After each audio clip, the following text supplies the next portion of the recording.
चंद्रशेखर और रावण दोनों सब चुराया है ब्राह्मण समाज से ही। दलित एक्ट लाया गया कि दलितों की सुरक्षा के लिए। ये दलित नेता हैं, ये इनका उत्पीड़न हो रहा है कि ये अन्य दलितों का उत्पीड़न कर रहे हैं। ब्राह्मण श्रेष्ठ था, श्रेष्ठ है और आने वाले दिनों में भी ब्राह्मण श्रेष्ठ रहेगा। उसकी श्रेष्ठता इन जैसे कुकुरमुत्तों के कहने से समाप्त नहीं हो सकती है।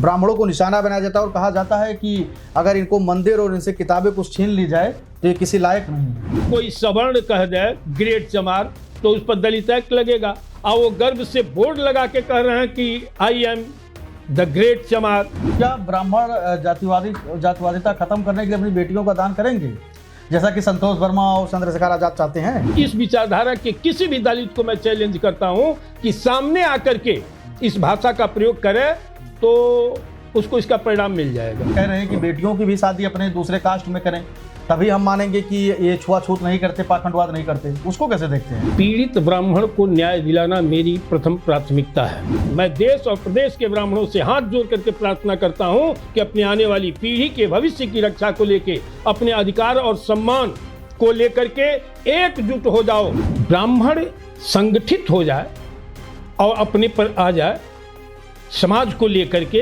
अपने वर्ग को लेकर के, तो वो देश और प्रदेश की राजनीति बदल सकता है। 27 का विधानसभा चुनाव जैसे जैसे करीब आ रहा है, आरोप प्रत्यारोप के खेल बढ़ते जा रहे हैं। लेकिन इस समय हम बात करेंगे ब्राह्मणों की क्या स्थिति है उत्तर प्रदेश में, ब्राह्मण को किसके साथ जाना चाहिए, उनकी क्या कुछ अभी भूमिका रही है चुनाव को लेकर, उसके बारे में भी बात करेंगे। हमारे साथ बातचीत करने के लिए ब्राह्मण महासभा रा के राष्ट्रीय अध्यक्ष राजेंद्र नाथ त्रिपाठी जी मौजूद हैं। उनसे हम बातचीत करेंगे सारे मुद्दों को लेकर। और उसके बाद संतोष वर्मा जो आईएएस थे, उन्होंने जो बयान दिया था हालिया में ब्राह्मण बेटियों को लेकर, उसके बाद संविधान को लेकर जो तमाम बातें होती है, और हर बार ब्राह्मणों को मनुवादी, सामंतवादी कहकर जो लोग ललकारते हैं, जो लोग ये सोचते हैं कि ब्राह्मण कुछ नहीं करेगा, उसको लेकर भी बातचीत करेंगे। पंडित जी हैं, उनसे सब कुछ जानेंगे। बहुत बहुत स्वागत है दादा आपका। बहुत बहुत धन्यवाद। 27 का चुनाव नजदीक आ रहा है, कैसे देखते हैं ब्राह्मण को किसके साथ जाना चाहिए? अभी क्या कुछ स्थिति बन रही है ब्राह्मणों की? देखिए, पूरे देश और प्रदेश में ब्राह्मण अच्छी संख्या में है। उसके दुर्दशा का अब तक जो मैंने अध्ययन किया है, उत्पीड़न का, उपेक्षा और तिरस्कार का मूल कारण स्वयं ब्राह्मण है। लोकतंत्र में जो संगठित है वो सुरक्षित है। ब्राह्मण संगठित हो जाए और अपने पर आ जाए, समाज को लेकर के, अपने वर्ग को लेकर के, तो वो देश और प्रदेश की राजनीति बदल सकता है। इसके लिए स्वयं ब्राह्मण जिम्मेदार है। उसे संगठित होकर के इस लोकतंत्र में रहना चाहिए और कार्य करना चाहिए।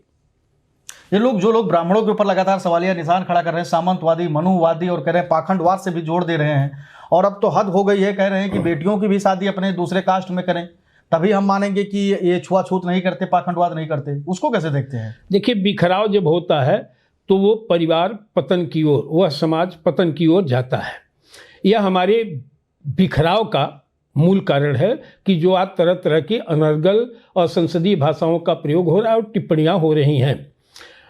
जो टिप्पणी कर रहे हैं या और संसदीय भाषा का प्रयोग कर रहे हैं, वो गुनहगार तो हैं, लेकिन सर्वाधिक गुनहगार मैं अपने समाज के नेता, मंत्री, विधायक, सांसद और समाज के नेताओं को जिम्मेदार मानता हूँ। जिस प्रकार से भाषा का प्रयोग संतोष वर्मा जैसा भ्रष्ट व्यक्ति, नीच व्यक्ति अब शब्दों का प्रयोग किया है, क्या यह विषय उसे दंड दिलाने के लिए और न्याय दिलाने के लिए हमारे समाज के लोग सदन में आवाज नहीं उठा सकते? अगर किसी अपर कास्ट का अधिकारी या व्यक्ति किसी दलित, पिछड़ा पर इस भाषा का प्रयोग किया होता तो सदन में हंगामा हो जाता। लेकिन बहुत ही दुख की बात है कि लोकसभा चल रही है, लेकिन इसमें एक भी कोई अपर कास्ट का सांसद इस मुद्दे को नहीं उठाया, और न तो उस नीच व्यक्ति को, नीच अधिकारी को दंड दिलाने की मांग किया। तमाम ब्राह्मण सहित ऊंची जात के विधायक हमारे हैं, मंत्री हैं। मैं देखूंगा, मैं प्रतीक्षा कर रहा हूं कि क्या उत्तर प्रदेश की विधानसभा में उस भ्रष्ट आईएएस संतोष वर्मा के खिलाफ उसको दंड दिलाने के लिए कोई सवर्ण पुत्र ऐसा है जो आवाज उठा सकता है, इस मामले को ला सकता है? मैं यही देख रहा हूं। जी राजन जी, एक और सवाल मैं आपसे जानना चाहूंगा। जैसे विधानसभा सत्र का आपने जिक्र किया कि विधानसभा सत्र शुरू होने वाला है, और क्या कोई ऐसा सवर्ण नेता है कि जो ब्राह्मणों के लिए आवाज उठाएगा, इस तरीके के अमर्यादित शब्दों पर आवाज उठाएगा?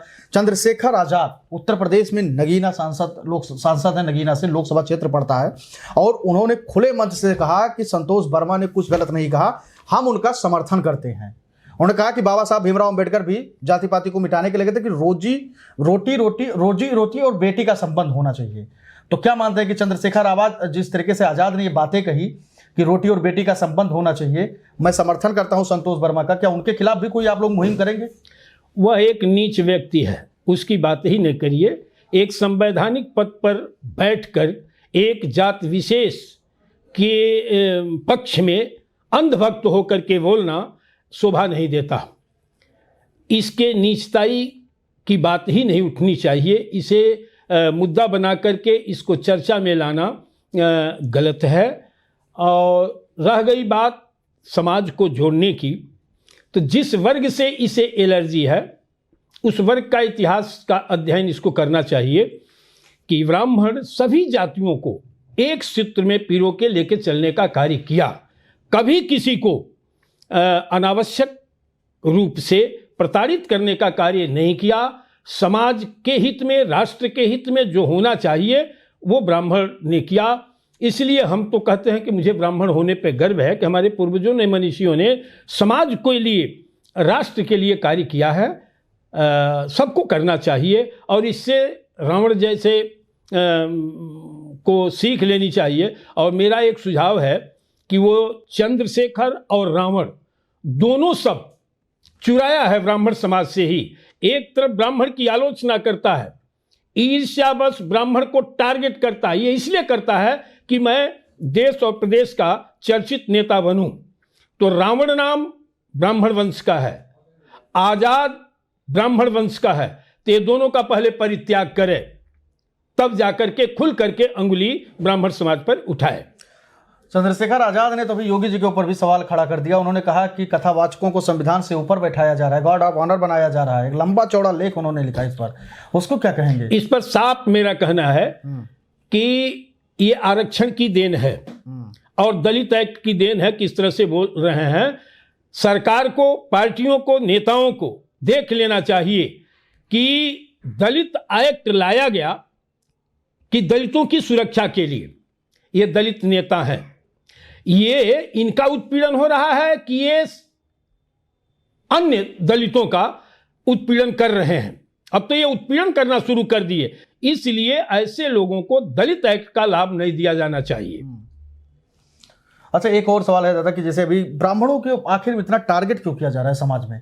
क्या कारण आप मानते हैं कि ब्राह्मणों को ही सिर्फ टारगेट किया जा रहा है, उसके बाद उनको तमाम तरीकों से जोड़ दिया जा रहा है? कारण क्या है? तमाम घटनाएं आपने देखी होगी। जो क्रियाशील होता है, सक्रिय होता है, मजबूत होता है, विरोध उसी का होता है।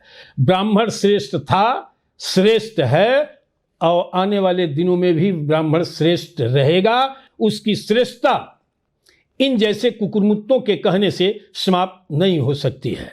अच्छा, एक और सवाल हम ले लेते हैं इसी पे। ब्राह्मणों की स्थिति 2027 के चुनाव में क्या रहने वाली है? क्या देखिए, ब्राह्मण उपेक्षित, तिरस्कृत तो है, प्रताड़ित है। तो चूंकि हमारे पूर्वजों ने कुर्बानी दिया है राष्ट्र और समाज के लिए, अभी मैं चर्चा किया, राष्ट्र और समाज के लिए कुर्बानी दिया है यह समाज, हमारे पूर्वजों ने दिया है, तो यह एक ब्राह्मणों की कुर्बानी ही हो रही है। और बहुत सूक्ष्म रूप से, बहुत गहराई से ब्राह्मण इसका अध्ययन कर रहा है। इन जैसे कुकुरमुत्तों के विरोध करने से उसका कोई असर नहीं पड़ेगा। प्रताड़ित है, पीड़ित है, दुखी है ब्राह्मण। अब 27 जब करीब आएगा तो देश के ब्राह्मण समाज, अपर कास्ट के लोग, एक बड़ा मोर्चा मैंने निर्माण किया है 207 संगठनों का, अपर कास्ट के मोर्चे की बैठक होगी। सर्वसम्मत निर्णय के अनुसार 2027 का फैसला लिया जाएगा। फरवरी में स्थापना दिवस है हमारे संगठन का, उसमें विभिन्न संगठनों के राष्ट्रीय अध्यक्ष भी हिस्सा लेंगे, भाग लेंगे। उसमें सर्वसम्मत एक निर्णय लिया जाएगा कि हम लोग 2027 में क्या करेंगे। जो लोग ब्राह्मणों को कहते हैं कि धर्म और पाखंड के नाम पर अपनी दुकान चलाते हैं, उनको लेकर क्या संदेश देंगे? क्योंकि बार बार जब कोई भी होता है तो आप देखते होंगे सोशल मीडिया और तमाम इस प्लेटफॉर्म पे ब्राह्मणों को निशाना बनाया जाता है और कहा जाता है कि अगर इनको मंदिर और इनसे किताबें कुछ छीन ली जाए तो ये किसी लायक नहीं है। नहीं, वो ये उनके दुराग्रह मानसिकता का परिचायक है। वो अपने बाप को भी बाप नहीं मानने वाले लोग हैं, अपनी माँ को भी माँ मानने वाले नहीं हैं। तो जो इस विचारधारा के हैं वही लोग धर्म को पाखंड मानते हैं, ब्राह्मण पर अंगुली उठाते हैं, गौ गीता गंगा पर अंगुली उठाते हैं। तो इन पर क्या बोला जाए? ऐसे लोग अपने माँ बाप को भी नहीं मानते हैं, न मानेंगे। जी, आप ब्राह्मण महासभा रॉ के राष्ट्रीय अध्यक्ष हैं, आपका संगठन बहुत विस्तार से है, कई हजार लोग इसमें जुड़े हुए हैं। अभी तक आपने कितने ब्राह्मणों की मदद की और कौन कौन सी ऐसी प्रमुख घटनाएं रही हैं कि जहां पर आप खुद अपनी टीम के साथ पहुंचे हैं और न्याय दिलाने का काम किया है? देखिए, पीड़ित ब्राह्मण को न्याय दिलाना मेरी प्रथम प्राथमिकता है। हजारों मामले ऐसे रहे जहां चट्टान की तरह पीड़ित को न्याय दिलाने में मैं खड़ा रहा, कार्य किया। चाहे वो ऊंचाहार कांड हो, पहली बार उत्तर प्रदेश की विधानसभा पर मेरे नेतृत्व में हजारों ब्राह्मणों ने पीड़ित परिवार को न्याय दिलाने के लिए संघर्ष किया था और न्याय दिलवाया। अभी आपके देवरिया में नरसंहार हुआ था, रुद्रपुर में, उसमें भी हमारा संगठन काफी बढ़ चढ़ करके हिस्सा लिया। बाराबंकी में नीतू द्विवेदी को थाने में जला करके मार दिया गया था पुलिस वालों के द्वारा, वहां भी हमने संघर्ष किया और धरना प्रदर्शन का कार्य करके पीड़ित को न्याय दिलाने का काम किया। सपा गवर्नमेंट में सरिता द्विवेदी के साथ अन्याय हुआ, शहीद हो गई। उस परिवार को 2 कमरे का, गरीब ब्राह्मण परिवार को जो आसमान तले निवास कर रहा था परिवार, 2 कमरे 18x12 का बनवाया हूं। और इसको प्रमाणित करना है तो कोई जाकर के मलाहा में जाकर के देख ले, मलिहाबाद में तमाम है। अभी कानपुर में जो घटना हुई थी, इलाहाबाद में जो घटना हुई थी, तमाम परिवारों को मैं जिस स्तर की मदद की जरूरत रही हमने दिया। खुशी दुबे में, जहां कोई नाम नहीं ले रहा था, खुशी दुबे के परिवार की पूरी मदद संगठन ने किया था। प्रदेश में कहीं कोई अन्याय ब्राह्मण परिवार के साथ हुआ होगा, न्याय से वंचित किया गया होगा, तो अखिल भारतीय ब्राह्मण महासभा रा के कार्यकर्ता राजेंद्र नाथ त्रिपाठी के नेतृत्व में सड़क पर उतर करके पीड़ित परिवार को न्याय दिलाने का कार्य किए हैं। आगे भी मैं करता रहूंगा। जी, एक और चीज अभी देखा जा रहा है, लगातार सोशल मीडिया पे एक तस्वीर खूब वायरल हो रही है और लोग बोर्ड अपने गांव में कुछ इस तरीके के खुराफाती लोग लगाने लगे हैं और लिखते हैं कि अपने नाम से, एक तो अगर उनको इस तरीके से कुछ संबोधित किया जाए कि ब्राह्मणवाद को बोलते हैं कि ब्राह्मणवाद करते हैं, ये करते हैं, लेकिन उन्होंने चमार दी ग्रेट के नाम से बोर्ड लगाते हुए दिख रहे हैं और कहते हैं कि गर्व से कहो हम चमार हैं। उसको कैसे देखते हैं? फिर ब्राह्मणवाद पे कैसे आरोप? नहीं, जब वो द ग्रेट चमार अपने लिख रहे हैं और वही कोई सवर्ण कह दे ग्रेट चमार, तो उस पर दलित एक्ट लगेगा। और वो गर्व से बोर्ड लगा के कह रहे हैं कि आई एम द ग्रेट चमार।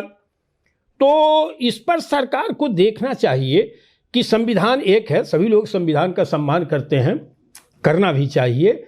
और उसके बाद भी अगर कोई कह दिया, पढ़ लिया उस बोर्ड को कि द ग्रेट चमार, और वो सामान्य वर्ग का है, उस पर एक्ट लगता है, तो ये अन्याय नहीं है तो है क्या? और जो लोग ये कहते हैं कि ब्राह्मण विदेशी हैं, यूरानी हैं, यहाँ से आए थे, वहाँ से आए थे, ये देश छोड़ के जाए, हम ही लोग यहाँ के रहने निवासी हैं, उनको क्या कहेंगे? इसका इतिहास बता देना कि ब्राह्मण यूरेशियाई है। तो यूरेशियाई है तो मैं एक चीज कहूंगा कि पूरे भारत में अगर कहीं दलित बसा है, जिसकी मकान है, वो निश्चित रूप से किसी अपर कास्ट की जमीन होगी जिसमें दलित की मकान होगी। तो यूरेशिया से ये आए हैं कि ब्राह्मण आया है? यूरेशिया से ब्राह्मण आया होता तो इनको क्यों बसाता? मुफ्त में बसाया, अपनी जमीन में बसाया। तो अगर ये पुराने हैं तो कोई ब्राह्मण या अपर कास्ट का व्यक्ति इनकी जमीन में बसता, तब प्रमाणित होता कि हम यूरेशिया से आए हैं। यूरेशियाई ये हैं दूसरी जगह से ये आए हैं, हमने उनको छांव दिया, स्थान दिया, सम्मान दिया, संरक्षण दिया, ये ब्राह्मण सहित ऊंची जात के लोगों ने दिया है। तो क्या ब्राह्मण जातिवादिता खत्म करने के लिए अपनी बेटियों का दान करेंगे, जैसा कि संतोष वर्मा और चंद्रशेखर आजाद चाहते हैं? वो किसी ब्राह्मण से हम जैसे लोगों से आकर के कहें तो इसका जवाब उनको मिल जाएगा। इसका जवाब उन्हें मिल जाएगा कि हम बेटी का दान करेंगे, क्या दान करेंगे, ये उनको पता लग जाएगा।